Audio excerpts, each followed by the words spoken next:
Hi, I'm Reggie from Razor 94.7 It's time for another Razor Sunday night story, and I figured it's that time of year for storms, so let's read a book about storms and show how you shouldn't always be scared of the storm. Don't let your imagination run wild. This is The Bears in the Bed in the Great Big Storm, written by Paul Bright, illustrated by Jane Chapman. How the wind blew. It howled in the treetops so that branches bent and creaked, and the leaves shivered and shook. It blew over the hills and in the high places, howling and wailing through the rocky passes. Bear and Mrs. Bear slept warm and snug in their bed. Then Bear felt a tugging at his blanket. He opened one eye. It was Baby Bear. "There's a monster outside. I can hear it howling and wailing, and I'm scared. Can I sleep in your bed?" "There's no such thing as monsters," said Bear. "What a scaredy bear you are." But he pulled back the covers, and Baby Bear snuggled up warm and safe.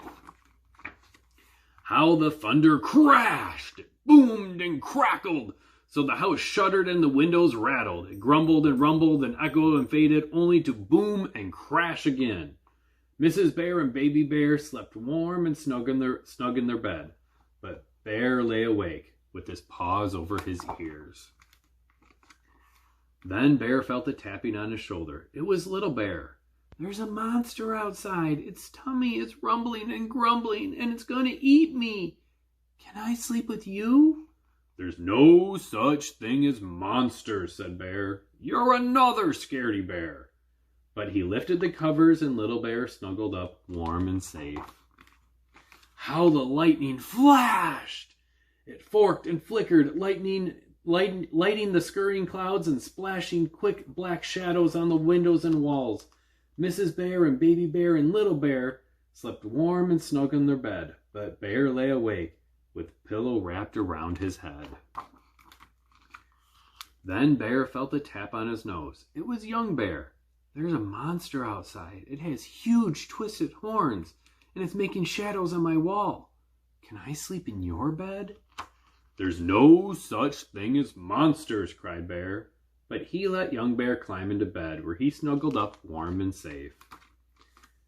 Now Bear was wide awake. He was listening to the wind howling and the thunder crashing. He watched the lightning fork and flash.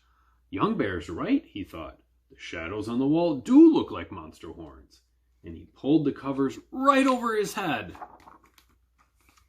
Suddenly there was a rat-tat-tat at the door. Everybody woke at once. Who could that be?" said Bear. "It's probably nothing at all," said Mrs. Bear. "Go and see." And she gave Bear a little push. Bear climbed nervously out of bed. He picked up a candle to light his way and padded slowly, ever so slowly, to the door. "You're all such scaredy bears," he said to the others. "There's no such thing as monsters." As he turned the handle, the wind blew the door open, the candle went out, and everything was black as black. And then the lightning flashed. "A monster!" shouted Bear, and he jumped back in fright and dove straight under the bed. "It's not a monster, it's a moose," said Moose, stepping through the doorway.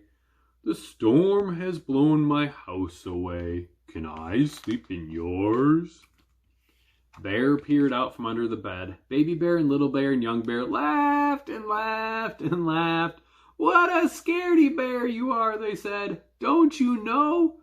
There's no such thing as monsters." It just goes to show that even adults get scared every now and then. But if there's a storm, don't let your imagination run away with you. It's just a storm. Don't be scared. It may sound scary. It may look scary.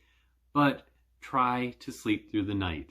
I know your mommy and daddy want to sleep through the night. Thanks for listening.